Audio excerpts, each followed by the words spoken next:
இந்த வீடியோவில் NCERT history class 12 chapter 13 Mahatma Gandhi அந்த நேஷ்னலிஸ்ட் மூமெண்ட்டோட பார்ட் 10 வீடியோ தான் வந்து பார்க்க போகிறோம். இதுதான் வந்து இந்த சாப்டரோட லாஸ்ட் வீடியோ. நெக்ஸ்ட் டாபிக் வந்து the last heroic days. 15th August 1947 அப்போ வந்து இந்தியாவுக்கு வந்து இண்டிபெண்டன்ஸ் வந்து கொடுத்துருவாங்க. அதை செலிப்ரேட் பண்ணுறதுக்கு எல்லாருமே வந்து டெல்லியில் வந்து இருந்திருப்பாங்க. பட் மகாத்மா காந்தி பார்த்திங்க அப்படின்னா அதை செலிப்ரேட் பண்ணுறதுக்கு வந்து டெல்லியில் இருந்திருக்க மாட்டார். அந்த டைமில் அவர் வந்து கல்கட்டாவில் இருந்திருப்பார். ஏன் அப்படின்னா காந்திஜியை பொறுத்த வரைக்கும் அவர் வந்து இந்தியாவோட இண்டிபெண்டன்ஸ்க்காக ரொம்பவே வந்து போராடி இருப்பார். பட் அவங்க இண்டிபெண்டன்ஸ் கொடுக்கும்போது பார்த்திங்க அப்படின்னா பாகிஸ்தான் இந்தியா அப்படின்னு சொல்லிட்டு வந்து டிவைட் பண்ணி வந்து கொடுத்துருப்பாங்க. ஸோ அது வந்து காந்திஜிக்கு பிடிச்சிருக்காது. அதனால் அவர் வந்து அதை செலிப்ரேட் பண்ணுறதுக்கு வந்து பெருசாக இது பண்ண மாட்டார். ஸோ அவர் வந்து டெல்லிக்கு வராமல் அந்த டைமில் வந்து கல்கட்டாவில் வந்து இருந்திருப்பார். கல்கட்டாலேயும் எந்த ஒரு ஃபங்க்ஷன்லேயுமே, அதாவது நம்ம வந்து கொடியேற்று விழா எதுலேயுமே அவர் வந்து பார்ட்டிசிபேட் அந்த இடத்துல வந்து இருந்திருக்க மாட்டார். அந்த டே ஃபுல்லாகவே அவர் வந்து 24 ஹவர்ஸுக்கு வந்து ஃபாஸ்டிங் வந்து இருந்திருப்பார். அவரால் இந்த டிவைடிங் அதாவது ஹிந்து முஸ்லீம்ன்ற மாதிரி வந்து பிரித்ததை வந்து அவரால் ஏற்றுக்கவே முடியல. செப்டம்பர் அண்ட் அக்டோபரில் பார்த்திங்க அப்படின்னா காந்திஜியோட பயோகிராஃபி வந்து டிஜி தெண்டுல்கர் அப்படின்றவர் வந்து எழுதுகிறாரு. அவர் அதில் என்ன எழுதியிருக்காரு அப்படின்னா, இந்த இண்டிபெண்டன்ஸ்க்கு அப்புறம் காந்திஜி வந்து நிறைய இடங்களுக்கு வந்து போகிறாரு, ஹாஸ்பிட்டல்ஸ்க்கு போகிறாரு, அங்கே இருக்கக்கூடிய ரெஃப்யூஜஸ், அதுக்கப்புறம் வந்து அங்கே இருக்கக்கூடிய கொஞ்சம் வந்து டிஸ்ட்ரெஸ் பீப்புள் இருப்பாங்க, அவங்களுக்கு வந்து கொஞ்சம் ஆறுதலாக வந்து நிறைய விஷயங்கள் பண்ணார் அப்படின்ற மாதிரி வந்து சொல்கிறாங்க. அதே மாதிரி பார்த்திங்க அப்படின்னா ஆஃப்டர் இண்டிபெண்டன்ஸ் வந்து காந்திஜி வந்து சீக்ஸ், ஹிந்துஸ், முஸ்லீம் எல்லாருக்கிட்டேயும் போயிட்டு பாஸ்டில் நடந்த எல்லாத்தையுமே வந்து மறந்துடுங்க. அதாவது இந்த இண்டிபெண்டன்ஸ்க்கு முன்னாடி பார்த்திங்க அப்படின்னா நிறைய சண்டைகள் வந்து நடந்திருக்கும். ஹிந்துஸ்க்கு, முஸ்லீம்ஸ்க்கு, அதாவது பாகிஸ்தான் வேணும், இந்த மாதிரி நிறைய பிரச்சனைகள் வந்து போயிருக்கும். ஸோ அதெல்லாம் வந்து மறந்துடுங்க. இதுக்கப்புறம் இந்தியாவில் இருக்கிற எல்லாருமே வந்து பீஸ்ஃபுல்லாகவும் ஃப்ரெண்ட்ஷிப்பாகவும் வந்து இருக்கலாம், எல்லாருமே வந்து நல்லா இருக்கலாம் அப்படின்ற மாதிரி வந்து காந்திஜி வந்து எல்லாருக்கிட்டையும் வந்து ஒரு அப்பீல் வந்து வச்சுருப்பாரு. அதே மாதிரி பார்த்திங்க அப்படின்னா இனிஷியலாக ஸ்டார்டிங்லேருந்து காந்திஜியும் சரி நேருவும் சரி இந்த மாதிரி வந்து எந்த பிரச்சனையும் வரக்கூடாது, ஹிந்து முஸ்லீம்ஸ் கேஸ்ட் சிஸ்டம் இவங்க மைனாரிட்டி அந்த மாதிரி எதுவுமே வரக்கூடாதுன்றதுக்காக நிறைய விஷயங்கள் பண்ணியிருப்பாங்க. ஸோ இந்த ரெண்டு பேரால், அதாவது காந்திஜி அப்புறம் வந்து நேருவால் காங்கிரஸ் என்ன பண்ணுறாங்க அப்படின்னா த ரைட்ஸ் ஆஃப் மைனாரிட்டி அப்படின்ற ஒரு ரெசல்யூஷனையும் வந்து இந்த இண்டிபெண்டன்ஸ்க்கு அப்புறமா வந்து பாஸ் பண்ணுறாங்க. எப்போதுமே காங்கிரஸ் வந்து இந்த மாதிரி 2 நேஷன் தியரி அப்படின்றத வந்து அக்செப்ட் பண்ணிக்கிட்டதே கிடையாது. பட் வேறு வழி இல்லாமல் 1947 சரி இதுதான் வந்து வேறு வழியே இல்லை, இப்படி தான் வந்து வாங்கிக்கணும் அப்படின்ற மாதிரியான ஒரு சுச்சுவேஷனில் தான் வந்து இந்தியா பாகிஸ்தான்ற மாதிரியான ஒரு இதில் வந்து அக்செப்ட் பண்ணி அந்த இண்டிபெண்டன்ஸ் அப்படின்றத வந்து வாங்கியிருப்பாங்க. பாகிஸ்தானில் எப்படி வந்து சுச்சுவேஷன் வேணாலும் இருக்கலாம், ஆனால் இந்தியாவை பொறுத்த வரைக்கும் எப்போதுமே ஒரு டெமோக்ராட்டிக் கண்ட்ரியாக செக்யூலர் ஸ்டேட்டாக தான் வந்து இருக்கணும் அப்படின்ற மாதிரி வந்து இவங்க வந்து ஒரு ஸ்டாண்ட் எடுத்திருப்பாங்க. அதாவது ஈவன் வந்து பாகிஸ்தானில் வந்து ஹிந்துஸை வந்து கொடுமைப்படுத்தினா கூட இங்கே இருக்கக்கூடிய முஸ்லீம்ஸை நம்ம வந்து நல்லபடியாக தான் பார்த்துக்கணும் அப்படின்ற மாதிரி வந்து, அதாவது எல்லாருமே ஈக்குவலாக தான் வந்து இருக்கணும்.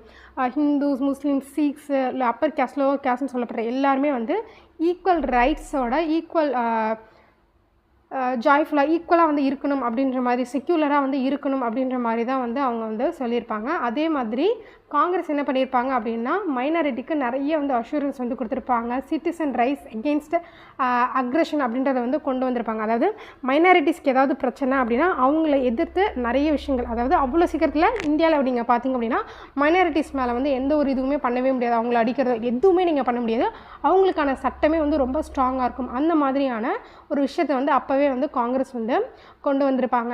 இந்தியாவுக்கு இண்டிபெண்டன்ஸ் கிடச்சதுக்கப்புறம் கொஞ்சம் ஃபஸ்ட்டு மாதத்துலலாம் பார்த்திங்க அப்படின்னா காந்திஜியை பொறுத்த வரைக்கும் ஃபைனஸ்ட் அவர் அப்படின்ற மாதிரி வந்து சொல்கிறாங்க. காந்திஜி இண்டிபெண்டன்ஸ் வந்ததுக்கப்புறமா பெங்காலில் பீஸ்க்காக, அதாவது பெங்கால்லேயும் நிறைய பிரச்சனைகள் வந்து போயிட்டுருக்கும். ஏன்னா வந்து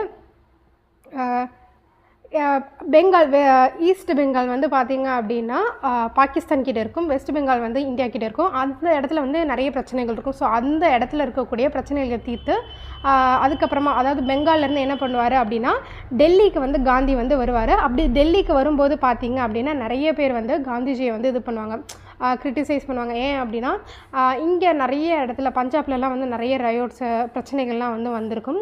அதே மாதிரி குரான் அப்படின்ற ஷார்ட் ஸ்லோகன்ஸில் என்ன சொல்லுவாங்க அப்படின்னா பாகிஸ்தானில் நிறைய ஹிந்துஸும் சீக்ஸும் வந்து கஷ்டப்படுறாங்க, அதுக்கு எதுவுமே வந்து பண்ணலை அப்படின்ற மாதிரி வந்து காந்திஜியை வந்து கிரிட்டிசைஸ் பண்ணுறாங்க. இங்கே இருக்கிற பிரச்சனை இருக்கட்டும், அதே மாதிரி இங்கே நீங்கள் எல்லாருமே சொல்கிறீங்க முஸ்லீம்ஸை நல்லா வச்சுக்கணும், எல்லாருமே வந்து ஒன்றா இருக்கணும், செக்யுலராக இருக்கணும்னு சொல்கிறீங்க. ஆனால் பாகிஸ்தானில் இருக்கக்கூடிய அங்கே இருக்கக்கூடிய மைனாரிட்டிஸான ஹிந்துஸ்க்கும் சீக்ஸ்க்கும் எந்த ஒரு கேரண்டியுமே இல்லை, அவங்க சஃபர் பண்ணுறாங்க அப்படின்ற மாதிரியான கிரிட்டிசைசேஷன் வந்து காந்திஜி மேலே வந்து வைப்பாங்க. பட் இது இதுக்கு வந்து டிஜி டெண்டுல்கர் அப்படின்றவர் என்ன சொல்கிறாரு அப்படின்னா, இதுக்கு முன்னாடி வரைக்கும் தான் பாகிஸ்தானுன்றது நம்ம கூட இருந்த நாடு, இப்போதைக்கு அவங்க வந்து வேறு நாடாக போயிட்டாங்க. இப்போ என்னன்னு சொல்லி காந்திஜியால் அந்த நாட்டுக்கு போய் நீங்கள் வந்து மைனாரிட்டிஸ் இது பண்ணுன்ற மாதிரி சொல்ல முடியும் அப்படின்ற மாதிரி தெரியல. அதே மாதிரி இங்கே இருக்கக்கூடிய டெல்லியில் இருக்கக்கூடிய முஸ்லீம்ஸ்க்கும் நிறைய பிரச்சனைகள் வந்து இருக்குது. அவரால் இங்கே இருக்கக்கூடிய முஸ்லீம்ஸ்க்கே நான் சொல்கிறது அந்த இண்டிபெண்டன்ஸ் வாங்கின டைமில் அந்த டைமில் முஸ்லீம்ஸ்க்கு அவராலேயே வந்து ஒரு கேரண்டீட் இது வந்து கொடுக்க முடியல, சண்டை நடந்துட்டுருக்கு. ஸோ எப்படி இவர் போய் பாகிஸ்தானில் அங்கே இருக்கக்கூடிய மைனாரிட்டிஸ்க்கு வந்து சப்போர்ட் பண்ண முடியும் அப்படின்ற மாதிரி அந்த டிஜி டெண்டுல்கர் அப்படின்றவரை வந்து எழுதியிருப்பார். காந்திஜி வந்து டெய்லி வந்து என்ன பண்ணுவார் அப்படின்னா, மார்னிங் வந்து ஒரு ஸ்பீச் கொடுப்பாரு. அந்த மாதிரி கொடுக்கும்போது 20th January 1948 அவரை வந்து அட்டாக் பண்ணுறதுக்கான ஒரு அட்டெம்ப்ட் வந்து நடந்திருக்கும்.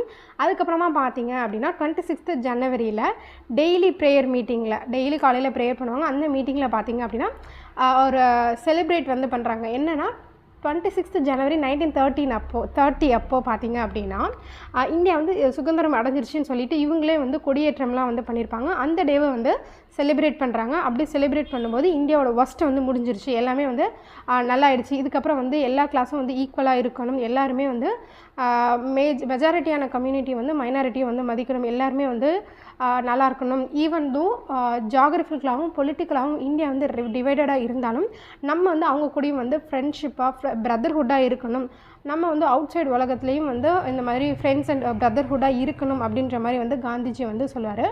அதுக்கப்புறமா பார்த்திங்க அப்படின்னா ஈவினிங் ஆஃப் 30th January 1948 அப்போ காந்திஜியை ஒரு யங் மேன் வந்து சுட்டுக் கொள்கிறாரு. அவர் யார் அப்படின்னா, அவர் வந்து பூனேவை சேர்ந்த ஒரு பிராமின். அவர் பேர் வந்து நாத்துராம் கோட்சே அப்படின்றது. இவர் வந்து ஒரு எக்ஸ்ட்ரீமிஸ்ட் ஹிந்து நியூஸ் பேப்பரோட எடிட்டராக வந்து இருந்திருப்பார்.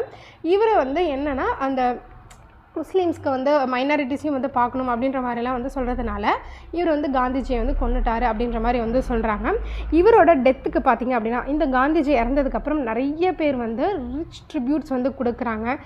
பொலிட்டிக்கல் ஸ்பெக்ட்ரம், அதாவது இந்த கட்சி அந்த கட்சி இந்த தலைவர் அந்த தலைவர்னு இல்லாமல் எல்லாருமே அவருக்கு வந்து காந்திஜிக்கு வந்து ட்ரிபியூட் பண்ணுறாங்க. ஈவன் வந்து இன்டர்நேஷ்னல் ஃபிகர்ஸ் லைக் வந்து ஜார்ஜ் ஆர்வெல், அதுக்கப்புறம் வந்து ஆல்பர்ட் ஐன்ஸ்டீன் கூட அவங்களோட வருத்தங்களை வந்து தெரிவிச்சிருக்காங்கன்னு சொல்கிறாங்க. டைம் மேகசின் இதுக்கு முன்னாடி பார்த்திங்க அப்படின்னா தண்டி மார்ச் போகும்போது டைம் மேகசின் வந்து காந்திஜியை வந்து உருவக்கேலி வந்து பண்ணியிருப்பாங்க. அவங்க வந்து அந்த டைம் மேகசினில் அமெரிக்காவோட பிரசிடெண்ட்டான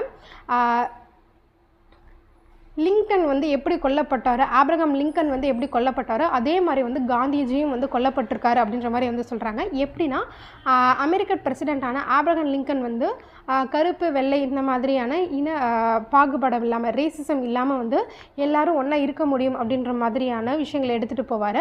அதை பிடிக்காமல் அவரை வந்து கொலை பண்ணிடுவாங்க. அதே மாதிரி காந்திஜி வந்து ஹிந்து முஸ்லீம்ஸ் மைனாரிட்டிஸ் மெஜாரிட்டிஸ் அதுக்கப்புறம் வந்து அப்பர் கேஸ்ட் லோவர் கேஸ்ட் எல்லாருமே வந்து சேர்ந்து ஈக்குவலாக வாழ முடியும் அப்படின்ற மாதிரி ஒரு விஷயத்தை வந்து எடுத்துகிட்டு போவார். அதனால் இவரை வந்து கொண்டுட்டாங்க அப்படின்ற மாதிரி இவங்க ரெண்டு பேரோட டெத்தையும் வந்து கிட்டத்தட்ட ஒன்று தான், இது சேம் டெத் அப்படின்ற மாதிரி வந்து அந்த டைம்ஸில் வந்து அவங்க வந்து எழுதியிருப்பாங்க. அந்த ஆப்ரஹாம் லிங்கனோட டெத்தோடு சேர்த்து நம்மளோட காந்திஜியோட டெத்தையும் வந்து அவங்க வந்து எழுதியிருப்பாங்க. நெக்ஸ்ட்டு வந்து நோயிங் காந்திஜியை பற்றி நம்ம என்னென்ன மாதிரியான விஷயங்கள் மூலயமா தெரிஞ்சுக்கிறோம் அப்படின்னா நிறைய விஷயங்கள். ஈவன் பப்ளிக் வாய்ஸ் மூலயமாவும் தெரிஞ்சுக்கிறோம், ப்ரைவேட் ஸ்கிரிப்ட்ஸ் மூலயமாவும் தெரிஞ்சுக்கிறோம், நியூஸ் பேப்பர் மூலயமா, அவர் எழுதின லெட்டர்ஸ் மூலயமா, அவர் பேசின ஸ்பீச் மூலயமா நிறைய பொலிட்டிக்கல் அட்வென்ச்சரஸ் பண்ணியிருந்திருப்பார். அதுக்கப்புறமா வந்து நிறைய பப்ளிக் ஸ்பீச்சு ப்ரைவேட் லெட்டர்ஸ்லாம் அவருக்கு நிறைய வந்திருக்கும். அது மூலயமா நிறைய விஷயங்கள் வந்து நம்மளால் தெரிஞ்சுக்க முடியுது. இதே மாதிரி பார்த்திங்க அப்படின்னா இவர் நிறைய அவேர்னஸும் வந்து பண்ணியிருந்திருப்பார். குறிப்பாக பார்த்திங்க அப்படின்னா பிரிட்டிஷில் வந்து நியூஸ் பேப்பரில் இருக்கிற காந்திஜியை பற்றின விஷயங்களும் இந்தியாவில் நம்மளோட நேஷ்னலிஸ்ட் பத்திரிகையில் வந்த விஷயங்களும் நிறைய வந்து டிஃபர் ஆகும் அப்படின்ற மாதிரி வந்து சொல்கிறாங்க. அதே மாதிரி மகாத்மா காந்திக்கு வந்து நிறைய வந்து லெட்டர்ஸ் வந்து வருமா. அதே மாதிரி மகாத்மா காந்தியும் நிறைய வந்து லெட்டர்ஸ் வந்து ஹரிஜன் அப்படின்ற அவரோட பத்திரிகையில் வந்து எழுதுவார். அந்த மாதிரி அவருக்கு காந்திஜிக்கு வந்து நிறைய ப்ரைவேட்டான லெட்டர்ஸை வந்து நேரு வந்து நேஷ்னல் மூமெண்ட் அப்போ நிறைய வந்து வெளியிட்டிருக்காங்க அப்படின்ற மாதிரியும் வந்து சொல்கிறாங்க. அதாவது நிறைய விஷயங்கள் வந்து காந்திஜியை பற்றி இந்த மாதிரி ஸ்பீச் மூலயமாவும் லெட்டர்ஸ் மூலயமாவும் நியூஸ் பேப்பர் மூலயமா இந்த மாதிரிலாம் வந்து தெரிஞ்சுக்க முடியுது அப்படின்ற மாதிரி தான் வந்து கொடுத்துருக்காங்க. இதே வந்து சுற்றி ப்ரைவேட் லெட்டர், பப்ளிக் வாய்ஸ் இந்த மாதிரிலாம் நிறைய வந்து சுற்றி கொடுத்துருப்பாங்க. ஸோ இதுதான் ஜென்ரலாக சொல்லணும்னா காந்திஜியை பற்றி இது மூலயமாலாம் நம்ம தெரிஞ்சுக்கணும் அப்படின்ற மாதிரி வந்து சொல்கிறாங்க. இதெல்லாம் என்னென்ன சோர்ஸ்னு சொன்னாங்க. ஸோ இதோட இந்த சாப்டர் மொத்தமாகவே முடியுது. நெக்ஸ்ட்டு வந்து 15th சாப்டர் ஒன்று தான் இருக்குது. அதுக்கப்புறம் 12th ஹிஸ்ட்ரி மொத்தமாகவே முடிஞ்சிடும். அதுக்கப்புறம் என்ன ஸ்டார்ட் பண்ணலான்றதை நம்ம அப்புறம் யோசிப்போம். தேங்க்யூ.